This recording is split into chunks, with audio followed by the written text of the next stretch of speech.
एक जंगल में एक चालाक लोमड़ी रहती थी। एक बार उसकी मुलाकात एक सीधे साधे गधे से हुई। उसने गधे के सामने मित्रता का प्रस्ताव रखा। गधे का कोई मित्र नहीं था। उसने लोमड़ी से मित्रता स्वीकार कर ली। दोनों ने एक दूसरे को वचन दिया कि वे सदा एक दूसरे की सहायता करेंगे। उस दिन के बाद से दोनों अपना अधिकांश समय एक दूसरे के साथ गुजारने लगे। गधा लोमड़ी का साथ पाकर बड़ा खुश था। एक दिन दोनों जंगल के तालाब के किनारे बातें कर रहे थे। तभी वहां जंगल का राजा शेर पानी पीने आया। उसने जब गधे को देखा तो उसके मुंह में पानी आ गया। लोमड़ी ने शेर की मंशा भांप ली। वह सोचने लगी, मैं शेर से समझौता कर लेती हूँ और उसको गधे को मारने में सहायता करूंगी। इस तरह से मेरे भोजन की भी व्यवस्था हो जाएगी। वह शेर के पास गई और मधुर स्वर में बोली, वनराज, यदि आप गधे का मांस खाना चाहते हैं तो मैं आपकी सहायता कर सकती हूँ, लेकिन आप मुझे वचन दें कि आप मुझे कोई नुकसान नहीं पहुँचाएंगे और थोड़ा मांस मुझे भी देंगे। शेर भला सामने से आ रहे प्रस्ताव को क्यों ठुकराता, वो मान गया। अगले दिन योजना अनुसार लोमड़ी गधे को भोजन ढूंढने के बहाने जंगल में एक ऐसी जगह पे ले गई जहाँ एक गहरा गड्ढा था। लोमड़ी की बातों में उलझे गधे की दृष्टि गड्ढे पर नहीं पड़ी और वह उसमें गिर गया। लोमड़ी ने शेर को इशारा किया और शेर भी इसी ताक में था। उसने पहले लोमड़ी पे हमला किया और उसको मारकर उसका मांस खाया और बाद में उसने गधे को मारकर उसके मांस की दावत उड़ाई। बहुत पुरानी बात है। त्रिपुरा के जंगल में एक मादा सूअर रहती थी।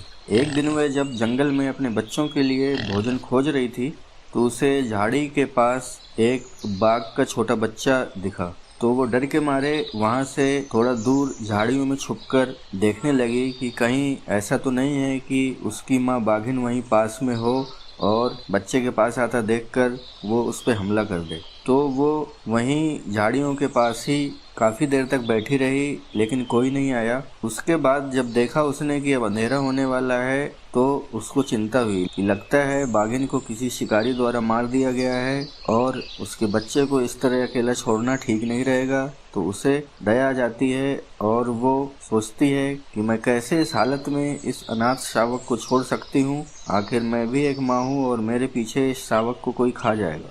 मादा सूअर अपने बच्चों के साथ शावक की भी देखभाल करने लगती है और बाघ शावक भी सूअर के परिवार का ही एक सदस्य बन जाता है और वह सूअर के बच्चे के साथ रहते रहते बड़ा हो जाता है। काफ़ी समय बाद सूअर की माँ की मौत हो जाती है। जब तक वह शावक एक विकसित बाघ बन चुका था और सूअर के बच्चे भी बड़े हो गए थे और बाघ अपनी प्रवृत्ति के अनुसार वो अब सूअर के बच्चों का मांस खाना चाहता था और वो हर समय यही सोचता रहता था कि सूअरों का मांस किस तरीके से खाया जाए। अब वो अपने परिवार के सूअरों पर हमला करने से बदनाम हो सकता था, इसलिए उसने एक योजना बनाई। एक दिन बाघ ने सूअर में से एक से कहा, भाई, कल रात मैंने एक सपना देखा था। मैंने सपने में देखा कि मैं तुम्हें खा रहा हूँ और मुझे इस सपने का अनादर नहीं करना चाहिए क्योंकि यह एक पाप है। इसलिए मैं आपको मारने और आपका मांस खाने वाला हूँ। अगर आपके मरने के पहले कोई आपकी आखिरी इच्छा हो तो मैं उसे पूरा करने के लिए तैयार हूँ। सूअर अपनी पूरी कोशिश करके बाघ को समझाते हैं कि ये एक सपना है भाई, इसका वास्तविकता से कोई लेना देना नहीं है। लेकिन बाघ नहीं मानता, वह अड़ा रहता है। अब सूअर को एहसास हो जाता है कि बाघ के चुंगल से बचना बहुत मुश्किल है। तो सूअर बोलता है, अगर तुम मुझे मार दोगे तो दूसरे सूअरों में आपकी बदनामी होगी। तो मुझे लगता है कि यह बेहतर होगा कि मारने से पहले 3 जानवरों से आपके इस सपने के बारे में स्वीकृति ले ली जाए। तो बाघ इस प्रस्ताव पर सहमति व्यक्त करता है। फिर वो दोनों सबसे पहले बंदर के पास गए और उनको पूरी कहानी बताते हैं। तो बंदर इस प्रस्ताव का समर्थन करता है और बोलता है कि बाघ ऐसा कर सकता है। इस बात से बाघ खुश हो जाता है, लेकिन सूअर परेशान हो जाता है। उसके बाद वो लोग गधे के पास जाते हैं और गधे को अपनी बात बताते हैं। तो गधा भी बाघ का समर्थन करता है और इस बात से सूअर और भी परेशान हो जाता है। अंत में वो चमगादड़ के समक्ष पेश होते हैं। तो बाघ के दावे को सुनने के बाद उसको ये अंदाजा हो जाता है कि बाघ क्या करने वाला है, इसलिए वो कुछ भी खुलासा नहीं करता और बोलता है, यह एक बहुत ही जटिल मामला है और मैं उचित न्याय के लिए आपको राजा के पास जाने की सलाह दूंगा और मैं कोशिश करूंगा कि सुनवाई के समय में राजा के दरबार में उपस्थित रहूं। बाघ और सुअर राजा की अदालत में पेश होते हैं और पूरा प्रकरण बताते हैं। सुअर ने राजा को एक गवाह के बहुत जल्दी उपस्थित होने की जानकारी भी दी। राजा ने उनको थोड़ी देर प्रतीक्षा करने के लिए कहा और काम में लग गए। तभी अचानक चमगादड़ जमीन पर अदालत की छत से गिर जाता है और उल्लास में डांस करने लगता है। राजा उसको डांटते हैं। चमगादड़, अदालत में दुर्व्यवहार करने के लिए तुमको सजा दी जा सकती है। चमगादड़ बोलता है, महाराज, मुझे माफ कर दिया जाए। मैं अदालत की छत पर इंतजार करते करते सो गया था और उस समय मैंने एक सपना देखा था, लेकिन मुझे इसको बताने में बहुत डर लग रहा है। तो राजा कहते हैं, चिंता मत करो, बिना किसी डर के अपने सपने का बयान कर सकते हो। तो चमगादड़ बोलता है, महाराज, मेरे सपने में मैंने देखा कि मैंने एक राजकुमारी से शादी की है। अब मुझे इस सपने का अनादर नहीं करना चाहिए, इसलिए आपसे प्रार्थना है कि राजकुमारी से उसकी शादी करवा कर इस सपने को पूरा किया जाए। राजा बहुत क्रोधित हो जाता है और बोलता है, चमगादड़, अपनी औकात में रहो। इस तरह की वाहियात मांग के लिए यहाँ न आया करो, नहीं तो तुम्हें कड़ी से कड़ी सजा सुनाई जाएगी। किसी सपने के आधार पर किसी प्रस्ताव को रखना उचित नहीं है। यह एक सपना है और वास्तविकता से इसका कोई लेना देना नहीं है।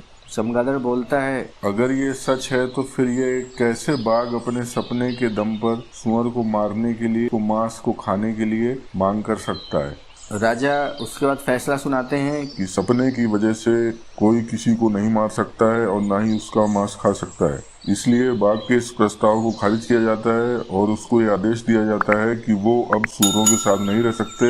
इसलिए बाघ और सुअर अब जंगल में अलग अलग रहेंगे। एक जंगल में एक शियार रहता था। वो बहुत चतुर था। एक दिन वह भोजन की तलाश में निकला। भटकते भटकते एक स्थान पर उसे एक मरा हुआ हाथी मिल गया। इसे देखकर वो बहुत खुश हुआ, क्योंकि उसके कई दिनों के भोजन की व्यवस्था हो गई थी। वह हाथी के मृत शरीर के पास गया और उस पर अपने दांत गड़ाए, लेकिन हाथी की चमड़ी मोटी होने के कारण बहुत प्रयासों के बाद भी वह उसे चीर नहीं पाया। तब वह वहीं बैठकर किसी तरह हाथी की चमड़ी चीरने का उपाय सोचने लगा।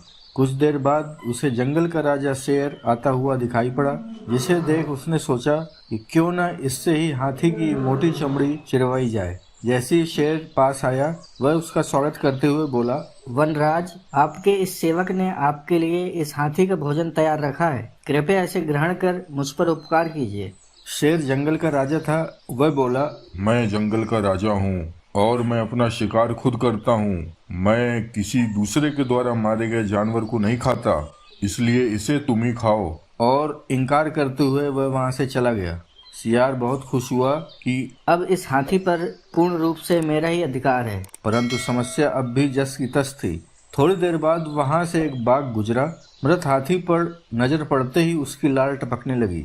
जीभ लपलपाते हुए वह मृत हाथी की ओर बढ़ा तो सियार उसकी ये मंशा समझ गया। वह बोला, अरे बाघ भाई, बड़े दिनों बाद आपके दर्शन हुए, सब कुशल मंगल तो है?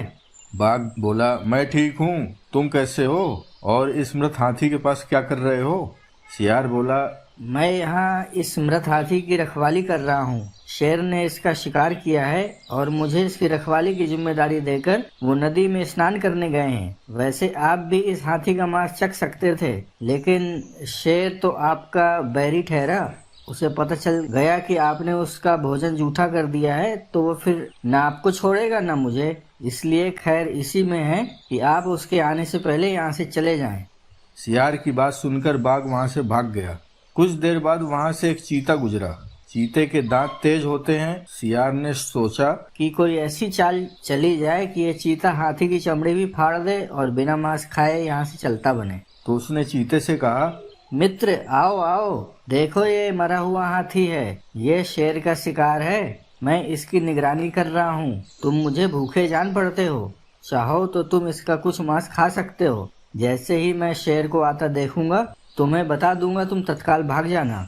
पहले तो चीता ने शेर के डर से हाथी का मांस खाने से इनकार कर दिया, किंतु सियार के विश्वास दिलाने पर वह राजी हो गया। उसने कुछ ही देर में हाथी की मोटी चमड़ी फाड़ दी। जब सियार ने देखा कि उसका काम हो गया है, तो वह चीते से बोला, भागो भागो, शेर आ गया।